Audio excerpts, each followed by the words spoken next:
He was just a tired single dad fixing lights at 2 a.m. But when a barefoot woman whispered, "Stay until it's over," everything changed. The call came in just before 2 a.m.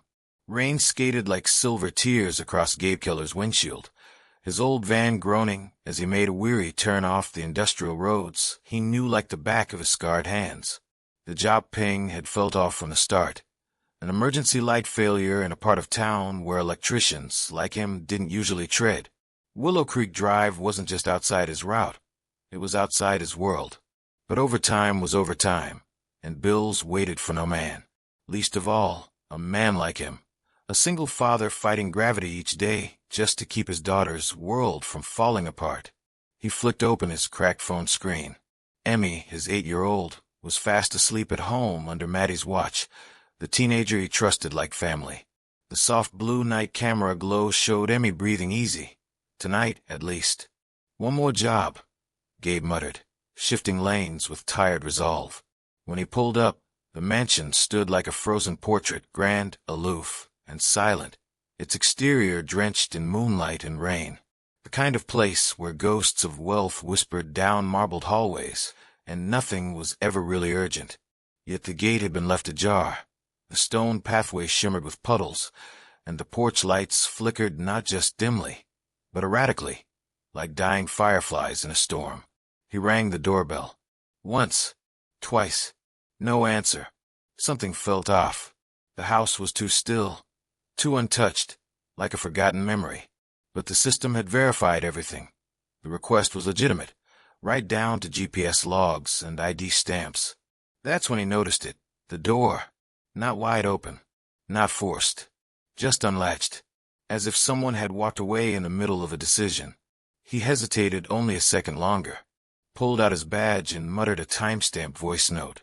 Arrived on site. No response. Door unsecured. Entering to assess. Inside smelled of lemon oil and loss. The foyer soared above him. Grand staircase curling into shadow like a question mark. The sconces on the wall buzzed in low protest. "Hello," Gabe called, firm but cautious. "Electrician. Emergency dispatch." Silence. He followed the flickering down a hallway, where the lights seemed to stutter like film from a broken projector. One overhead bulb burst above him. Shards glittered like tiny stars before raining down with a soft hiss.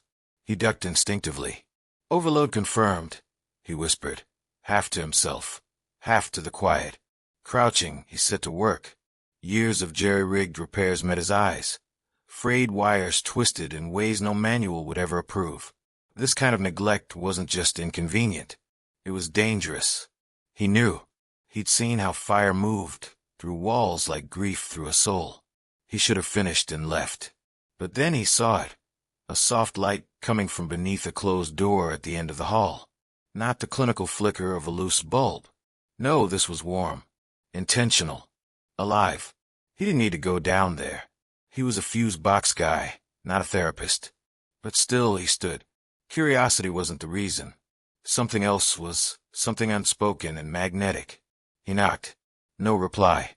He opened the door slowly and froze in the threshold of someone else's sorrow. She stood barefoot on the rug in a long, ivory nightdress, her hair spilling over her shoulders like a memory not yet brushed away. She didn't recoil, didn't speak, just looked at him, eyes dark with the exhaustion of a woman who'd been carrying too many yesterdays. "I'm sorry," Gabe said quietly, already stepping back, hands raised. "Didn't mean to." But she lifted one hand, not to stop him, not to welcome him, just to be, a silent thread connecting them for one suspended heartbeat. "Stay," she whispered, voice barely audible, "until it's over." And Gabe, who had spent the last 3 years surviving grief like a drowning man breathes between waves, recognized that sound, that silence, that plea. He'd heard it in Emmy's fragile breathing, during the nights she teetered on the edge of waking. Heard it in his own chest the day the doctor said, "We'll try, but there are no guarantees." He stepped inside. The door clicked shut behind him, not in warning, but like punctuation. The end of one sentence. The beginning of something else. "I'm Gabe," he said softly. She nodded once. ISA. They didn't ask why. Didn't need to. ISA Whitmore hadn't meant to return to the estate. Not after everything. But grief is rarely polite. It shows up without knocking. That night, she'd come back to the house where her childhood had been measured in silence and silverware. After her father's memorial, held in the same hotel ballroom where his empire was born, she had slipped away from the suits and hollow condolences, from the perfume-slicked air and caviar canapes. She didn't cry. She hadn't cried in years. Instead, she sat in the back of a Blacktown car and opened the legal letter that would become her cage. In the interest of legacy continuity, inheritance shall transfer to my daughter ISA Whitmore, if she is married by her 33rd birthday. She read it twice. Her birthday was in 2 days. Instead of returning to her sleek, cold penthouse, she told the driver to take her to the estate, the one her father kept like a relic of status and silence. She let herself in, didn't bother with shoes. She just wanted to sit in the reading room, her mother's room, where memories still clung to the curtains like dust. But the lights rebelled. One flick of the switch and they erupted, light bulbs bursting in protest, electricity surging like bottled-up resentment. She didn't care. She sat anyway, wrapped in silk and heartbreak, and let the storm rage outside and inside. Then the man appeared. He didn't belong. Not in this house, not in her story. But somehow he did. He was soaked from the rain, boots muddy, eyes cautious. He looked around like he'd stumbled into a prayer by accident. I thought the room was empty, he said. I know, she replied softly. It's fine. He mentioned the dangerous wiring. Said he should finish repairs before it sparked again. You can, she said, but stay after. His brow furrowed. Why? She didn't have the words. Not the right ones. But she didn't need many. Because I don't want to be alone tonight, she said, her voice splintering just a little. And I think maybe you understand what it means when silence becomes too loud. And Gabe, man of wire and grit and bedtime stories read over video calls, did understand. He nodded. I'll finish up. I'll come back. 15 minutes later, he did. Jacket off. Boots left at the door. Tool bag in hand. This lamp's buzzing, he said, kneeling beside an old floor lamp. Might as well fix it while I'm here. ISA watched him, this stranger with gentle hands and quiet gravity. How old is your daughter? She asked. 8. Emmy. He kept working. She has your eyes, ISA said gently. He paused. She's recovering from brain surgery. Tumor. Benign, but pressing on her optic nerve. She's lost some vision. There's a chance she might get it back. That's why you work nights. Every extra job helps. Insurance only goes so far, and she sleeps better knowing I'm near. ISA nodded slowly. She's lucky. She's why I wake up every morning. And in the stillness that followed, something sacred unfolded. Not romantic, not dramatic, but real. The kind of human connection forged in the quiet. ISA moved to a side table, opened a drawer, and pulled out an old music box. My mother used to play this when I couldn't sleep, she said, winding it slowly. The melody spilled into the room, like a sigh remembered. I haven't opened it in years, she whispered. Sometimes, Gabe said, meeting her gaze. It takes someone else to turn the light back on. When the grandfather clock chimed 3 a.m., Gabe stood. I should go. ISA looked up, not desperate, just hesitant, not ready for the warmth to vanish. She crossed the room, picked up a blank ivory card, and with careful hands wrote a single line in soft blue ink. Come back if you want to be seen, not just needed. She placed it in his hand. Gabe held it like something breakable, and in that house of echoes and rain, two strangers who had carried their pain like armor discovered, perhaps for the first time, that healing sometimes arrives not with fanfare, but with a quiet knock and the courage to stay until it's over. She pressed the small card into his palm with fingers that trembled ever so slightly, and Gabe unfolded it slowly, as if afraid the words might vanish if read too quickly. Come back in the daylight if you still believe I'm worth saving. It read, simple ink on paper, yet it reverberated like a prayer whispered into the hollow of his ribs. He looked up at her, searching her face for meaning. for clues, for hope. She offered none, just the faintest smile, fragile but achingly real.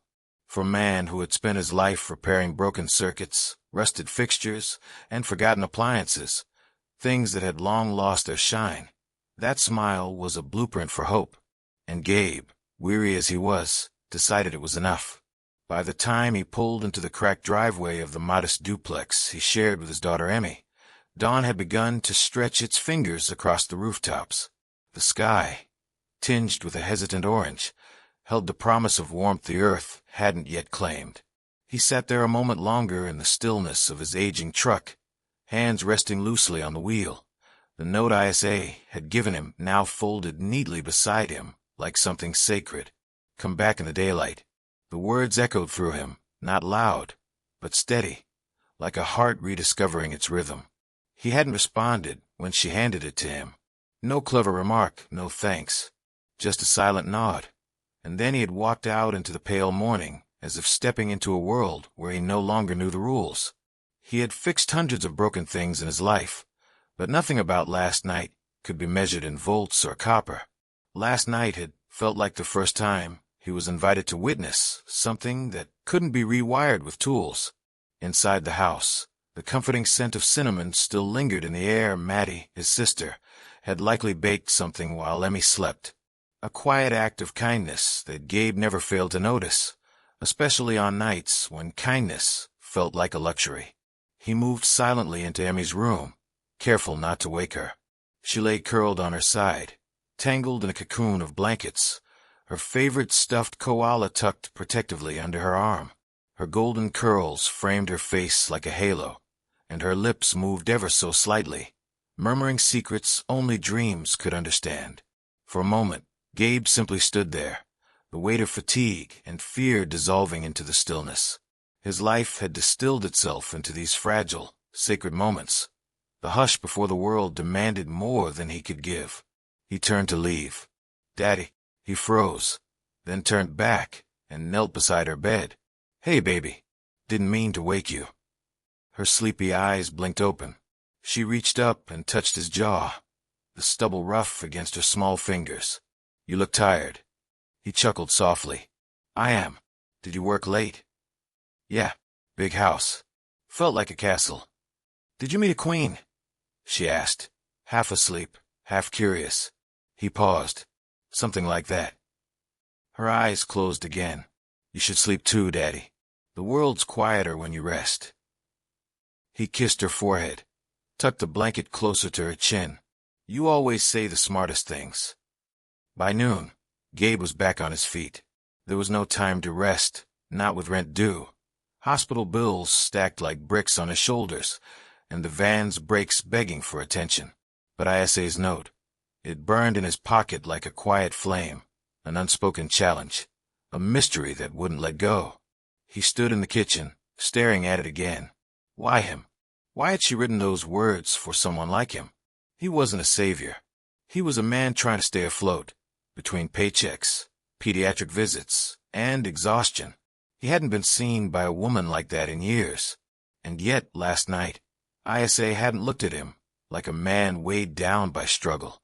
She hadn't looked at him like anything, just seen him. Not a role, not a function. A man. Later that afternoon, he found himself elbow deep in a neighbor's car engine. The widow next door couldn't afford the mechanic shop, so Gabe had offered to take a look. Grease clung to his skin. Sweat pooled at his temples. "You don't have to do this," she said gently from the garage doorway. "I know," he murmured, his hands deep in the wiring. "But someone should." She smiled, sadness and gratitude mingling in her expression. "You remind me of your father, you know." Gabe froze. He rarely spoke of his father. A man who fixed things with hands, but broke them with words. A man who taught Gabe how to splice wires, but not how to ask for help. His strength came from his father, his compassion from his mother, his resilience from raising Emmy on his own. "Maybe," Gabe said quietly, "but I like to think I've unlearned some things, too." She left a pitcher of lemonade on the workbench before she slipped away. Gabe returned to his task in silence, but ISA's face, her voice, her sadness, echoed through him like a half-remembered song. That evening, he sat beside Emmy on the back porch. She was coloring a picture of their old dog, Charlie, the golden retriever who had passed 2 winters ago, yet still ran freely through Emmy's dreams. "Did you know," she said suddenly, not looking up, "that some lights don't need wires?" He blinked. "What do you mean?" "Like people. Sometimes people carry light. You don't see it, but you feel warm when they're around." Her words struck something deep in Gabe's chest. He reached into his pocket, unfolded ISA's note. "Come back in the daylight if you still believe I'm worth saving." He did. He didn't know why, or how, or what it meant, but he believed. The next morning, Gabe stood outside the towering gates of the Whitmore estate. The sun crept up behind him, gilding the sculpted hedges with light. He wore a clean shirt. His boots were polished, hair combed back, not because he wanted to impress her, but because, for the first time in years, he wanted to be seen, not just as a handyman, not just as a father, but as a man who still dared to believe in second chances. He knocked. No answer. His heart thudded. Then the door eased open, not by a butler, not by a housekeeper, but by ISA herself. She was barefoot again, wearing jeans and a soft, oversized sweater. No silk, no pretense. Just a woman slowly rediscovering her edges. "You came back," she said softly, as if afraid the moment would dissolve if named. Gabe held up the note. "I still believe." Something in her unclenched. The tight line of her mouth softened. The storm in her eyes calmed. "I made coffee," she said, "but it's terrible." He smiled. "Lucky for you, I come with tools." The coffee was exactly as she warned, burnt and bitter, with the faint taste of regret.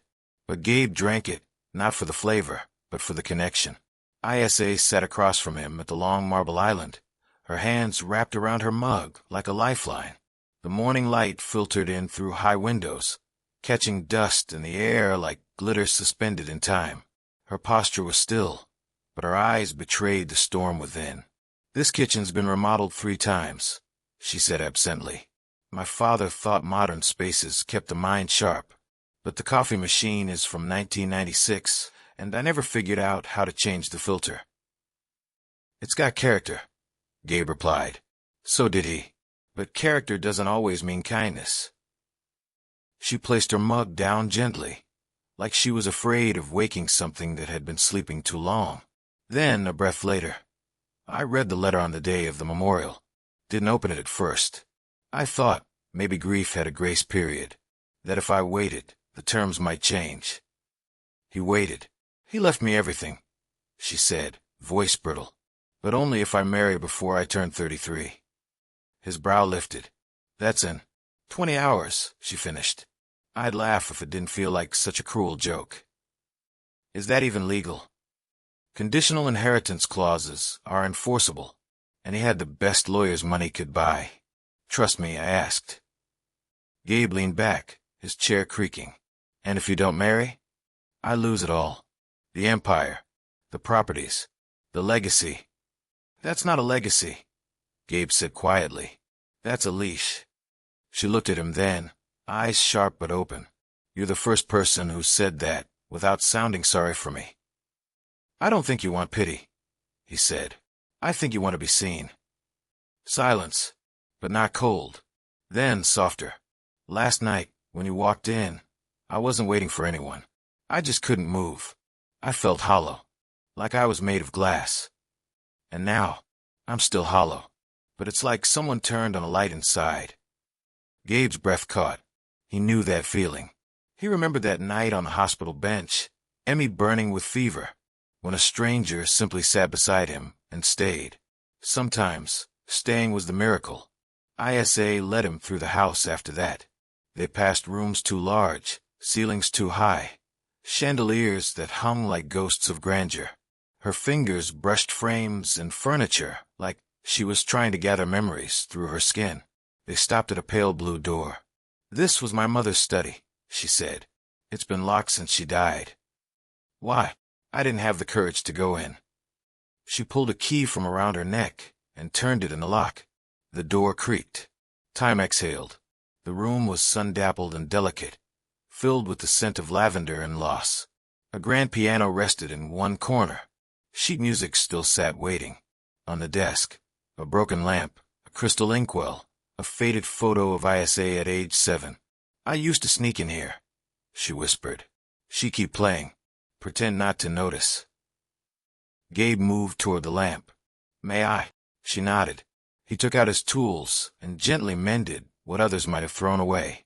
The bulb flickered, then glowed. Isa gasped. "I thought it was broken forever." "Most things aren't," he said. "They just need someone who knows where to look." They sat together on the window seat, knees brushing. The air felt sacred. "What happens if you don't sign anything tomorrow?" he asked.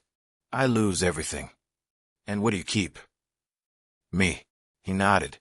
"That might be worth more than you think." She smiled, a little sad, a little brave. "Everyone keeps asking who I'll marry. What man? What deal? But I don't want a transaction.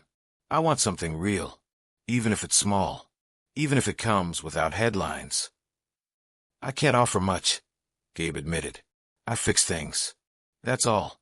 "You fix lamps," she said, and broken silences. She reached for his hand, not in romance, but in gratitude, in truth. "I don't know what tomorrow brings," she whispered, "but thank you for showing up in the dark." He held her hand, steady and sure. "And thank you for letting me stay."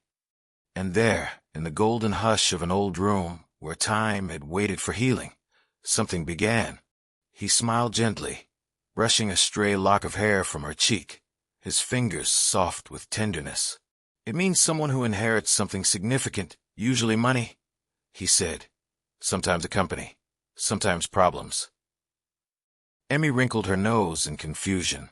Why would someone want to inherit problems? "They don't," Gabe replied with a soft chuckle. "Sometimes they just come with the package." She went quiet for a moment, placing a fluffy cloud sticker on her construction paper sky. Then she asked, "Is she nice?" Gabe paused, his breath catching slightly. "She's more than nice." Emmy nodded thoughtfully, wise beyond her years. "I think people with money forget how to really see things sometimes. Maybe she needed someone to remind her." Her words struck Gabe with more force than she could ever know. In the simplicity of her childlike truth, he felt something shift. Maybe she needed someone to remind her. Maybe that was what he had done. Maybe, in the end, that's all any of us were meant to do, for each other. Not rescue. Remind. That evening, after Emmy had been tucked in and the stars had started blinking into the dark velvet sky, Gabe paced the narrow hallway outside her room. He should have been sorting invoices, fixing the stubborn bathroom door, or tackling the ever-growing pile of unopened hospital bills stacked beside the refrigerator. But instead, he stood still, gripping the note he had read a dozen times already. "Come back in the daylight if you still believe I'm worth saving." It wasn't the plea in her words that haunted him. It was the quiet strength, the vulnerability hidden between the lines. Isa hadn't begged. She had offered him a question, and somehow, without saying a word, he'd answered.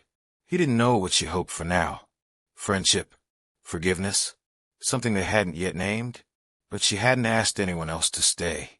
And that meant something.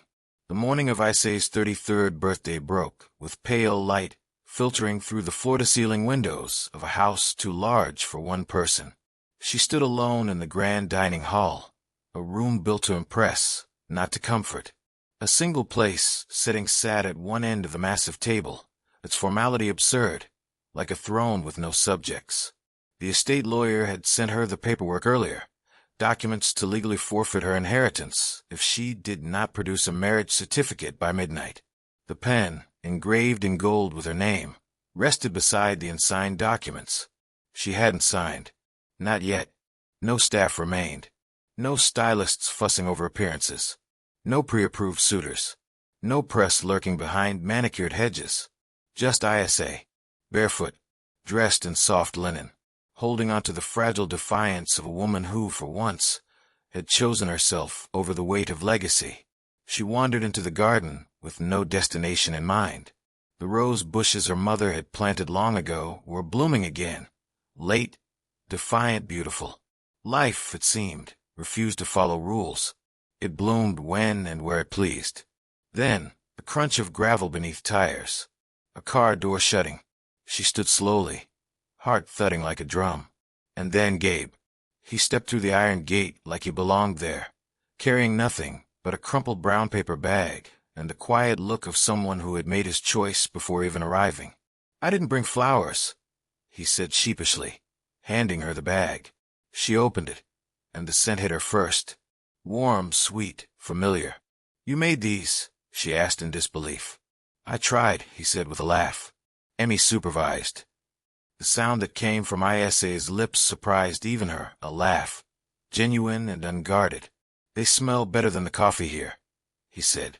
"I figured muffins were a better way to celebrate a birthday than contracts." Isa looked at him then, really looked, and saw no pity, no agenda. Just a man who had returned, unasked, in the light of day. "Do you know what I almost did this morning?" she whispered. He shook his head. "I almost signed those papers. Almost handed everything back. Just to be free." She turned to the roses, the wind carrying the scent of their bloom. "Now I realize freedom isn't having nothing. It's having the right something. Something you choose." Gabe nodded slowly. "Even if it's small. Even if it doesn't come with money or titles." She turned back to him, eyes luminous. "You don't know how rare it is to find someone who listens, who sees past the window dressing." "I don't need the window," Gabe replied. "I see the light."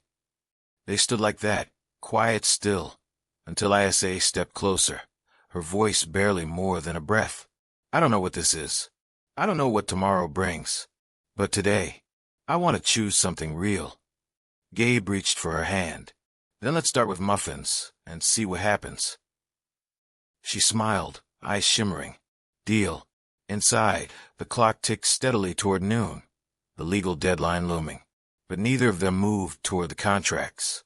They sat on a garden bench instead, sharing lopsided muffins and stories not made for tabloids. Because sometimes the bravest thing you can do isn't walking away with millions or taking a stand in front of cameras. Sometimes it's just staying. Staying when the world expects you to run. Staying when silence is louder than any noise. Staying when someone whispers, "I don't want to be alone."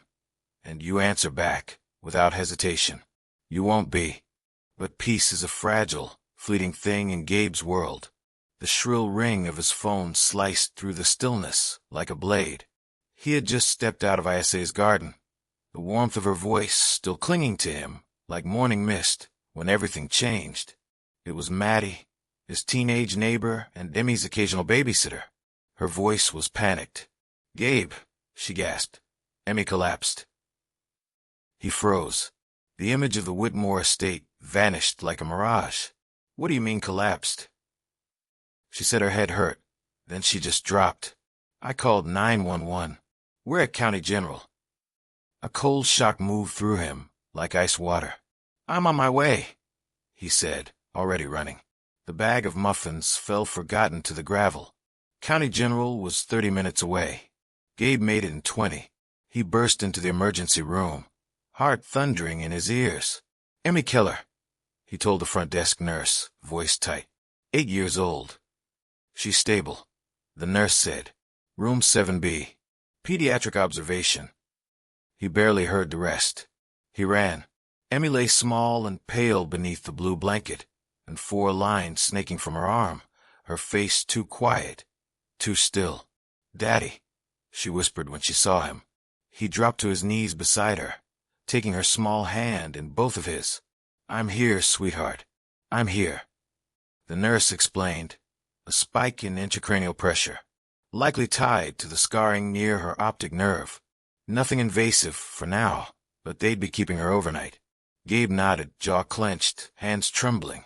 He stayed by her side for hours, unmoving, remembering how many times they'd sat in rooms like this. The beeping machines, the sterile air, the smell of bleach and vending machine coffee. It was dusk when Isa called. "I didn't expect you to leave so fast," she said gently. "Is everything okay?" "No," he exhaled. "Emmy's in the hospital. Complications." I'm so sorry. Her voice softened. Is she? She'll be all right, they say. But she scared the hell out of me. Do you want company? He hesitated. He wanted to say yes. But, this isn't your place, he said. This is mine. My world. Fluorescent lights, chart printouts, chairs too small to sleep in. And you think I can't sit in that with you? It's not about you. It's about me. I need to be her father first. I'm not asking you to be anything else. He looked at Emmy, sleeping again. I can't bring two worlds together. Not right now. There was silence on the line. Not angry. Just still. Then let me know when you're ready, ISA whispered, and hung up. That night, Gabe didn't move from the hard hospital chair. He watched the monitors, the rise and fall of his daughter's chest, the slow flicker of hope. In his jacket pocket, ISA's note remained. Come back in the daylight if you still believe I'm worth saving. He ran his fingers over it once, then tucked it gently into Emmy's overnight bag. By morning, the doctors had better news. No surgery. Just one more night of monitoring. Can I go home soon? Emmy asked, blinking up at him. Real soon, honey. She nodded, then whispered, Can you call the lady? He blinked. What lady? The one from the garden. The one with the soft voice. He smiled, brushing her curls back. You remember her? Emmy nodded solemnly. She looked sad when you left. Gabe sighed. Yeah, she probably was. Maybe she needs light too. At noon, Gabe stepped out into the hospital courtyard, the sun warm but not quite comforting. He reached for his phone, then paused. What would he even say? I'm sorry my child had a medical emergency, and I ran away from the first piece either of us had known in years. But before he could decide, the hospital doors opened behind him, and ISA walked through. No designer dress, no makeup crew, just jeans, flats, and a simple blouse. She held a brown paper bag and 2 coffees in a tray. I wasn't sure if I should come, she said quietly, but I figured you wouldn't be the one to ask. Gabe stared at her, something inside him splintering. I didn't want to ask, he admitted hoarsely, because I didn't want to need it. Too bad, she said, stepping forward, because I'm here anyway. She handed him the coffee and sat beside him on the bench. They didn't speak. They didn't need to, because sometimes the light we need most isn't from a lamp or the sun. Sometimes it's someone who walks into the emergency room uninvited, just to sit with you in the dark and remind you you're not alone. Gabe wiped his calloused hands on an old rag, the kind stained with more than just grease.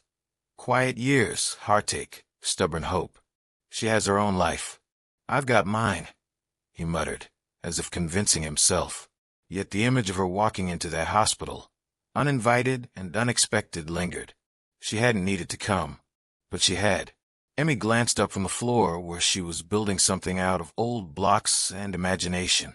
Her face was serious, eyes wide with that ageless wisdom that made Gabe wonder if some souls had simply lived more lives than others. Then maybe, she said softly, she's already in your life. That evening, ISA sat alone at a long dining table meant for board meetings and grand dinners, yet now just a single porcelain cup of tea set, cooling beside an unopened envelope. The silence of Gabe's absence wrapped itself around her shoulders like a question she didn't know how to answer. He hadn't called. Not a word since the hospital. She told herself he needed space. Told herself not to expect anything. But still, the quiet felt heavier than she'd anticipated. Maybe she'd crossed a line. Maybe he wasn't ready for someone like her. Someone born into money, shaped by curated privilege, taught to mask pain with strategy. Or maybe it was she who wasn't ready for someone like him. A man who didn't ask for anything, didn't play games. A man who knew how to sit with sorrow and still carry light in his hands. Her fingers turned the envelope over. It bore the golden seal of the Whitmore Board of Directors. Inside was an urgent summons, a meeting in 2 days. The company, her family's empire, was unraveling under the weight of old scandals and financial rot. Her father's death had left a vacuum, and the public's trust was slipping fast. A handwritten note at the bottom caught her eye, ink in a script she remembered from her childhood. Cold boardroom memos and neatly folded napkins. You are the last clean name we have. Come back, and we'll hand you the keys. It was an offer to reclaim everything: power, legacy, influence. Or to let it all fall to ashes. The next morning, ISA did something she hadn't done in more than 10 years. She walked. No driver. No assistant. Just her in jeans and a lavender-scented jacket, sunglasses hiding eyes that had cried more in the past month than in the past decade. She didn't know Gabe's address. He'd never told her. Not a neighborhood, not a number. All she had was a memory. The name of the hospital and the tiny coffee shop across from it. The one with the crumbling chalkboard sign and the worst scones she'd ever eaten. She went there. She waited. 1 cup of coffee turned to 2. 1 hot. 1 gone cold.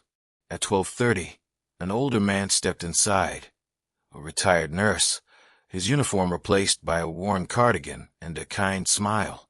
He paused when he saw her. Miss Whitmore. She turned, startled. Yes, I saw you at the hospital. You were with the man in 7B. Her breath caught. You know him? Not well. I know of him. Gabe Keller. Works with his hands. Daughter's been through a lot. ISA's voice trembled. Do you know where he lives?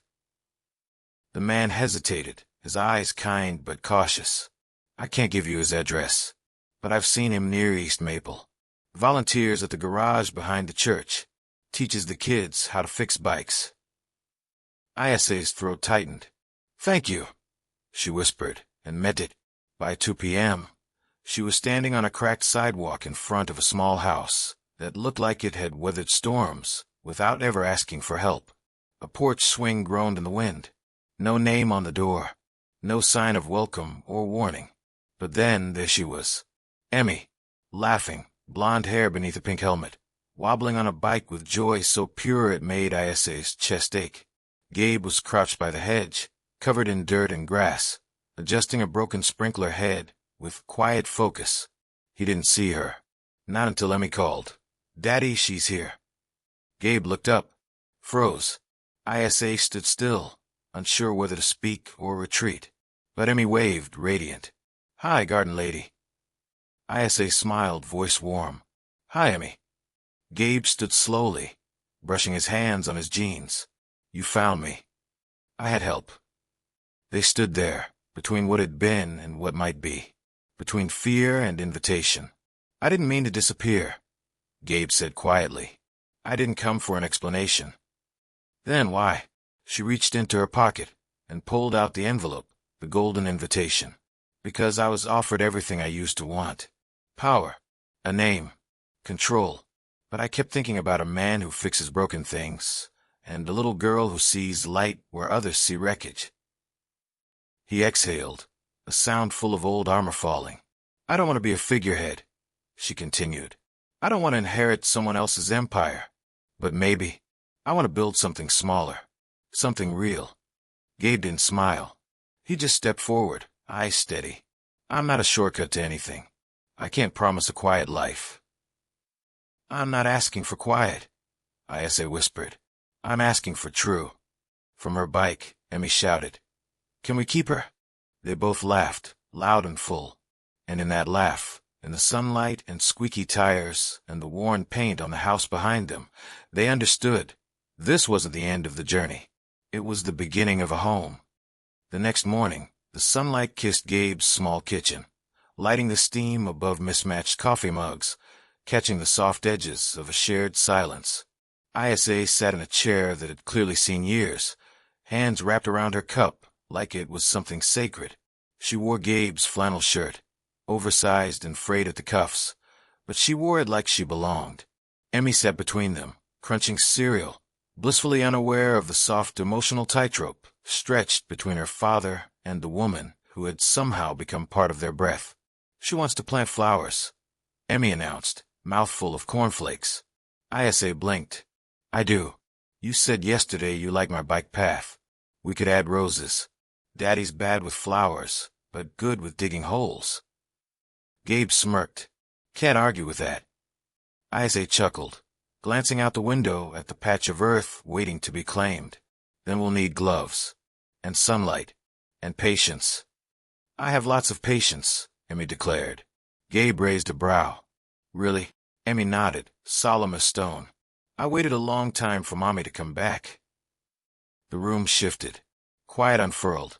ISA didn't rush to fill the silence. Instead, she reached gently across the table, took Emmy's hand. I'm so sorry, she whispered. Emmy nodded like a small sage. It's okay. I think she's light now. Like a star. Maybe two. Gabe's voice was barely a breath. That's what she used to tell her.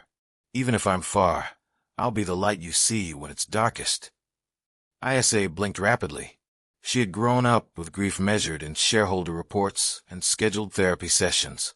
This quiet, messy, luminous love, it was a language she was still learning. Later that day, they stood in front of a storefront ISA had inherited but never used. Dust clung to the windows, but the bones were good, tall ceilings, exposed brick, light that poured like grace. I want to make it a place where people feel like they belong, ISA said. A small cafe. Books. Conversations. Maybe a corner where kids can read while their parents breathe. Gabe smiled. You just described the opposite of every Whitmore boardroom. Exactly. You'll need someone who knows how to wire this place. I might know someone. Emmy tugged on ISA's coat. We'll have cookies. The best ones. Can I help decorate? You can lead the decorating committee. Gabe watched them, and something in his chest shifted. Not certainty, but readiness. That night, Gabe stepped onto the porch where ISA stood under stars. I didn't ask you to stay, he said. I know, but I did, because you didn't need to be fixed. You just needed someone to witness that moment. You were right. And I didn't come to borrow a life. I came because I saw something in you I'd forgotten existed. What? Someone who shows up. Not for show, but for real. He moved closer. I don't have much to offer, ISA. My life is messy. My daughter comes first. Always. Her voice didn't waver. Then I'm being offered something rare. You're not afraid? I'm only afraid of going back to the life I left behind. She leaned forward until her forehead touched his. I'm not asking for guarantees, she whispered. Just this. When I reach out, don't let go. I won't, even when it's hard. I've done hard, she said, but never with someone who still believes in the light. He smiled, and in the stillness under that silver sky, two imperfect people stayed, not because it was easy, but because they chose presence over perfection. And sometimes that's what saves us. They want me to be the face of something rotting beneath the surface, ISA whispered. Her voice so faint it nearly vanished into the silence between them. Gabe set his coffee mug down slowly, the soft clink of ceramic on with the only sound in the room. Can you bring it into the light? She shook her head, her fingers massaging her temples, as if trying to erase years of betrayal etched into her skin. Not without consequences. The media would feast on it. The investors would launch lawsuits. They'd tear me apart, not because I knew, but because I should have known. My name is still the one etched in stone over the doorway, Gabe. That's all they'll see. He didn't rush her. He just stood quietly and asked, So what do you want to do? ISA looked up. Her eyes were tired, bone-deep weary, but something else flickered behind them too, resolve. What's right, she said, even if it costs me everything. That very afternoon, ISA met with Judith, an attorney who once served her father, but had long since walked away, disenchanted by the machine they had built. ISA trusted her because she had chosen integrity over comfort. You'll lose everything, Judith said evenly, her fingers flipping through papers filled with legal landmines. I've already walked away from everything, ISA replied, her voice steady. This just makes it real. Judith studied her, as if seeing her anew. You've changed. ISA nodded. I've started listening to the voices that don't echo anymore. And just like that, they began. A clean break. A public statement. Full transparency. No damage control. No spinning the truth into something palatable. Just the unvarnished reckoning of a soul choosing light over legacy. 2 days later, the headlines exploded. ISA Whitmore denounces Whitmore Holdings amid scandal. Her words echoed across newsrooms and social feeds. I will not protect what I do not believe in. Some applauded, some scorned. Former colleagues called, some begging, others threatening, but ISA didn't waver. She didn't retreat. She didn't hide. And Gabe, he didn't stand beside her in the press conferences or news clips, but he was there for every breath after the lights dimmed and the applause faded. He was there in the silence, in the unguarded moments. "You're not angry?" she asked one night, curled beside him on a wooden bench in their backyard. Emmy was asleep inside. Overhead, the stars blinked clear and clean, like they hadn't in years. "You didn't burn it in anger," he replied. "You lit a fire so others could finally see what was hiding in the dark." She looked at him, tears softening the sharp edge of her eyes. "That's the kindest thing anyone's ever said to me." He reached for her hand. "You've always had light, ISA. The world just taught you to dim it to survive." She leaned into him and whispered, "You taught me I didn't have to." They sat together in that silence, the kind that doesn't beg for words, but fills the space like breath, the kind that says everything important has already been spoken. The next morning, Gabe returned to the community center, where he'd been quietly volunteering on weekends. The place buzzed with energy, teens learning how to change oil, patch tires, solder broken wires. There was no performance here, just grit and honesty. Weeks ago, he'd mentioned it to ISA in passing. That day she showed up, ponytail messy, sleeves rolled up, sneakers scuffed. "Teach me how to fix something," she said. He handed her a wrench. "You already are." That evening, back at the storefront that once felt like an echoing shell, Emmy ran freely through the space. The shelves had arrived, the coffee bar was nearly finished, and the children's corner overflowed with bean bags and coloring books. It was no longer an idea, it was becoming. And above the door, the sign gleamed. "Second light." ISA turned to Gabe. "It's what you said that first night, when you fixed the lamp." He smiled. "Most things aren't broken forever. They just need someone who knows where to look." She brushed a fleck of sawdust from his cheek. "So do people." As the sun dipped below the rooftops, golden light flooded the cafe, touching the laughter of a little girl drawing a raccoon in sunglasses, and resting on the hands of two people who had every reason to give up, but didn't. Some lights couldn't be fixed with tools, but some could be rebuilt with love, with truth, with the courage to begin again. The first night the sign lit up, ISA cried. Quietly, not for show. There were no cameras, no ceremony, just a Tuesday twilight settling over the street and a hand-painted sign glowing soft amber into the dusk. Gabe had done the rewiring himself. The fixture had belonged to ISA's mother, its filament buzzing faintly as it came alive. Second light. She stood out on the sidewalk, Emmy beside her with cocoa in hand. One trembling hand rose to her lips. "I didn't think I'd feel it," she whispered. "Feel what?" Gabe asked. "Like I was really beginning again. Like this wasn't a detour, it was mine." "It is," Gabe replied. Neighbors trickled in. No paparazzi, no reporters. Just volunteers, families, curiosity seekers, and the heartbeat of a community rooting for something honest. Inside, the air smelled of lemon polish, coffee beans, and fresh wood. The space was warm, lived in. The chairs mismatched, collected from thrift stores and friends. An antique lamp glowed in the reading nook, beneath a sign Emmy had written. Quiet zone, only kind words allowed. ISA's shelves brimmed with poetry and picture books. The menu was donation-based. Pay what you can, or pay it forward. It was the antithesis of everything ISA had been raised to believe in, and it was perfect.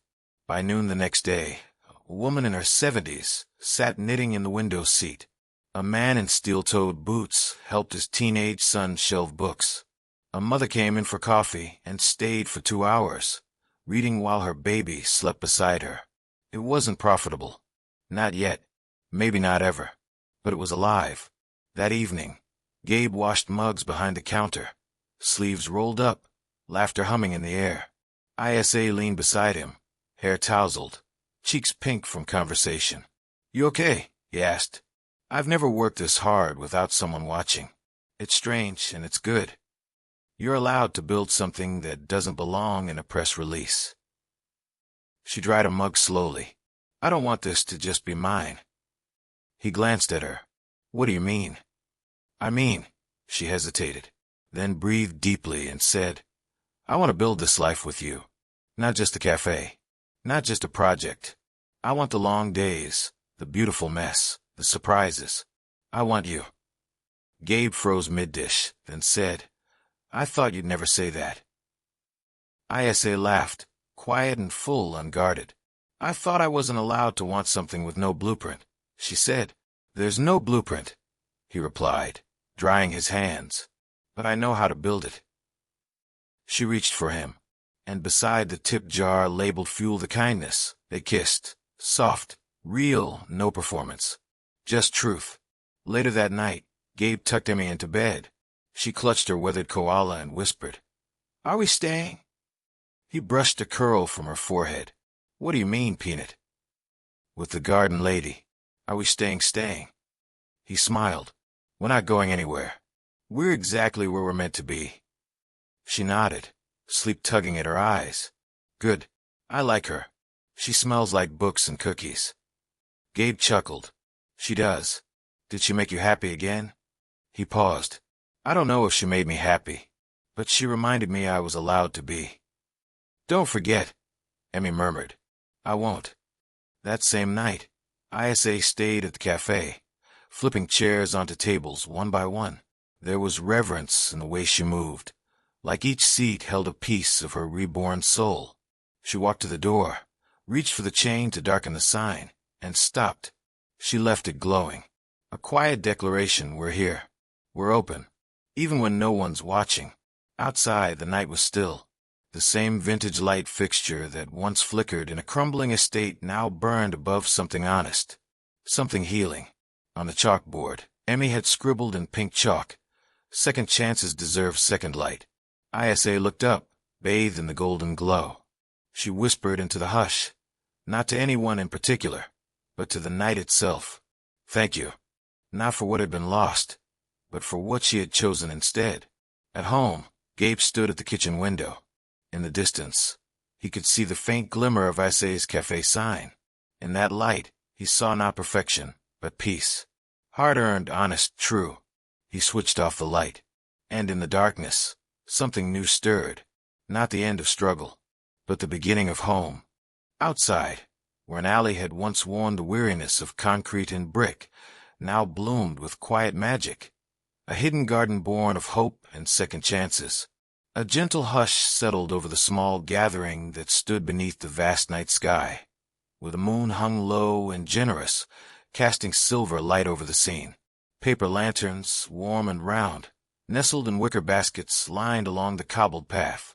Each one held a tiny slip of paper tucked inside, a name, a memory, a wish, a grief too sacred for spoken words.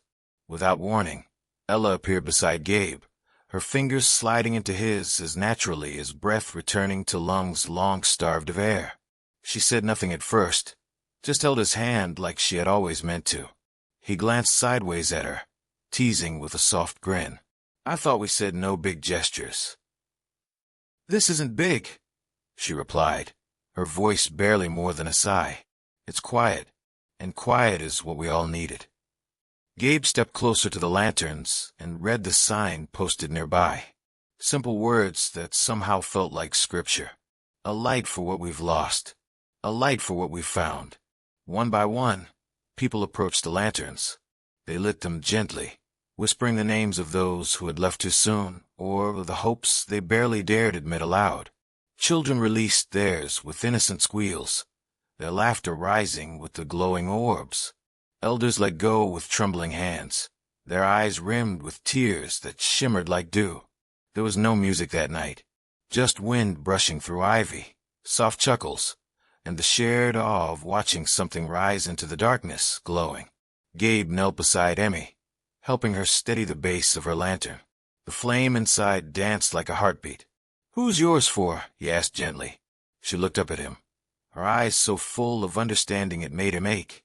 "Mom," she said softly, "and also Charlie." Then she paused and smiled wide enough to make his chest tighten. "And also you, Daddy." "Me?" he asked, his voice catching. "Yeah, because I found you again this year." Gabe swallowed hard, emotions swelling like tide water against his ribs. "I never left." "I know," Emmy said, as if it were the simplest truth in the world. "But you came back with more." And then she released the lantern. Together, they watched it lift into the night, slowly, as if reluctant to leave their hands. It joined dozens of others, now drifting like low, flickering stars, each one a tiny, pulsing echo of someone's pain or someone's hope. Later, as the air cooled and lanterns thinned into the distance, guests trickled away, some smiling, some holding hands, some wiping tears. The alley remained behind like a sacred space, glowing softly, perfumed by lemon cake from the cafe kitchen. Inside, Gabe sat curled into the window seat, a blanket wrapped around his shoulders and Isla's, their bodies leaning into each other like two trees grown toward the same light. They watched the last lantern drift upward, almost lost to the night. "Do you ever think about that night?" Isla asked, her voice so quiet it nearly got lost in the hum of the wind. "All the time," Gabe replied. "Do you ever wonder what might have happened if I hadn't opened that door?" He turned toward her, eyes steady. "No. Why not?" "Because I believe I would have found you anyway." Her head rested gently against his shoulder. Tears clung to her lashes, catching moonlight. "I think so too," she whispered. "But I'm still glad it was that way. It wasn't perfect, wasn't planned, but it was real." Gabe kissed the crown of her head. The best things usually are. They didn't speak after that, not because there was nothing left to say, but because their silence was full of everything they had endured, everything they had let go of, everything they now chose to carry together. Outside, the ivy rustled along the window frames, stirred by a late breeze. The cafe's old wooden sign, Second Light, flickered, then glowed stronger, as if rising to meet the night. Much later, after Isla had turned out the lights and Emmy had fallen asleep in the cozy back room, a half-opened book resting on her chest, a blanket pulled gently over her feet, Gabe and Isla stepped out into the night. They walked slowly toward the car, their pace unhurried, as though neither wanted the moment to end. Just before they opened the doors, Gabe paused. The moonlight caught in Isla's curls as he tucked one behind her ear. "You once told me to stay," he said quietly, "until it was over." She nodded, a smile playing at the corners of her mouth. "But I don't think it ever really ends," he continued. "I think the best kind of love just changes shape, from light to shadow, from grief to grace." Isla's eyes glistened. "Then stay," she whispered, "through all of it." "I will." And in that quiet, standing beneath the same stars they had once watched from separate, aching lives, Gabe finally understood something he hadn't known until that very moment. Love doesn't begin where pain ends. Love is what endures, what holds on through the ache, through the uncertainty, through the long, silent rebuilding of a life that was never in the plan, but is now the only one you'd ever choose. And in the end, the door Gabe never meant to walk through, the one that had once felt like a mistake, became the doorway he would have knocked on again and again if only he'd known where it led. Not to a perfect life, not to answers, but to light, not the kind you switch on with your hands, the kind you become when you finally learn how to stay.